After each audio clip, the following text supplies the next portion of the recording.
Bab 2, Termokimia. Pendahuluan.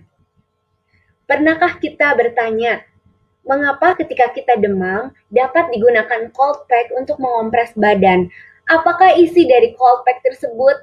Mengapa ketika kulit terkena alkohol terasa dingin? Atau manakah bahan bakar yang menghasilkan energi paling besar? 1 gram gas hidrogen atau 1 gram bensin? Ya, pertanyaan tadi dapat dijawab dalam termokimia. Termokimia merupakan cabang ilmu kimia yang mempelajari kalor reaksi.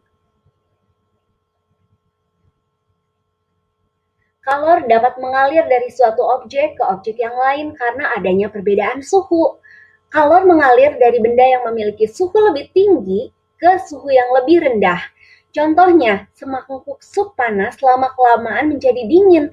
Mengapa? Karena terjadi aliran energi atau transfer energi dari sup panas ke udara luar. Apakah definisi energi? Energi adalah kemampuan untuk melakukan kerja.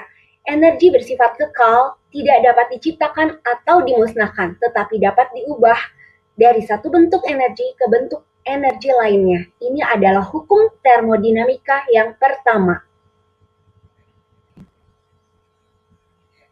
Saat ini kita akan mempelajari beberapa istilah yang ada dalam termokimia. Yang pertama adalah sistem. Sistem adalah reaksi atau proses yang menjadi pusat perhatian kita. Yang kedua, lingkungan. Lingkungan adalah segala sesuatu yang berada di luar sistem. Sistem dan lingkungan dibatasi oleh sebuah pembatas. Sistem dan lingkungan merupakan semesta. Terdapat 3 macam sistem, yaitu sistem terbuka, sistem tertutup, dan sistem terisolasi. Sistem terbuka, antara sistem dan lingkungan terjadi pertukaran materi dan energi.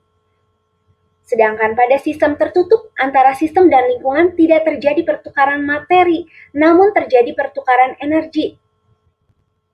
Pada sistem terisolasi, antara sistem dan lingkungan tidak terjadi pertukaran materi atau energi.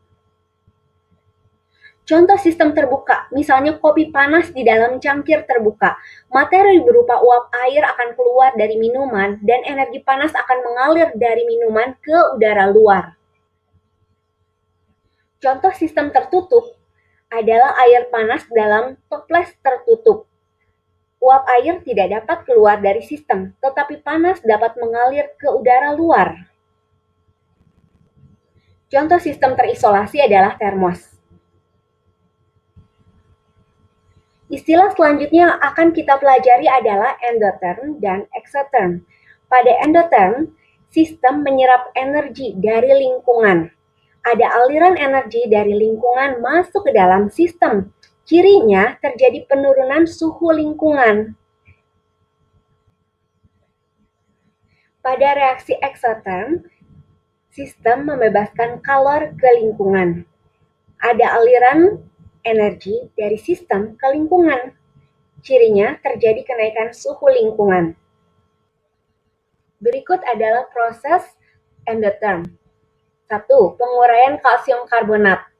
2. Melarutkan zat padat berikut ke dalam air.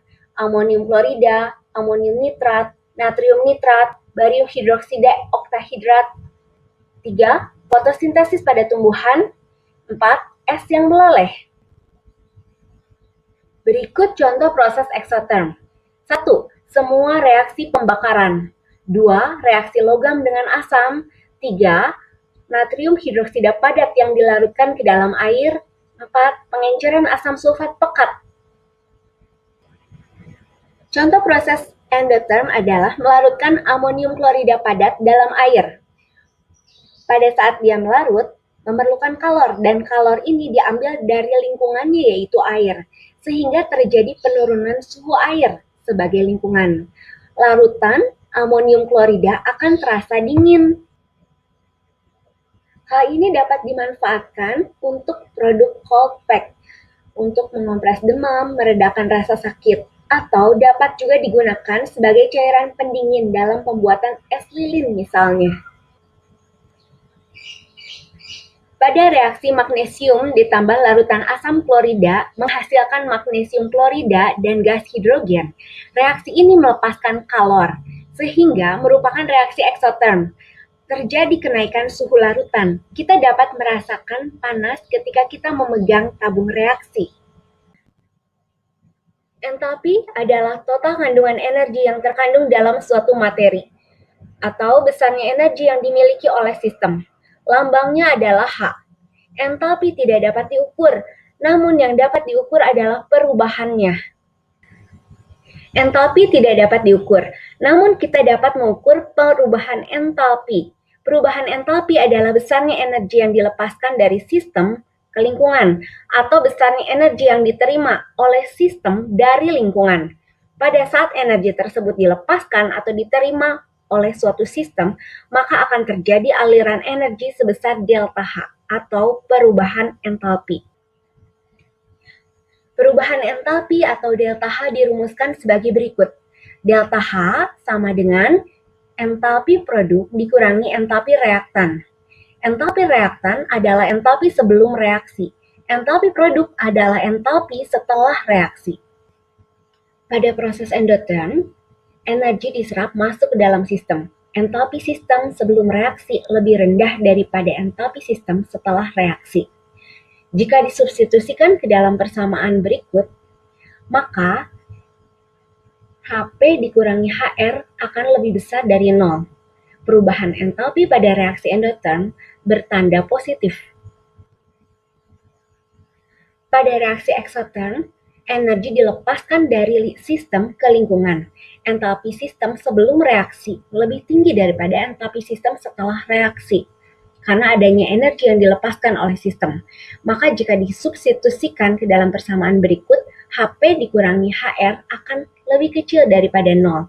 Maka nilai perubahan entalpi pada reaksi eksotherm adalah negatif.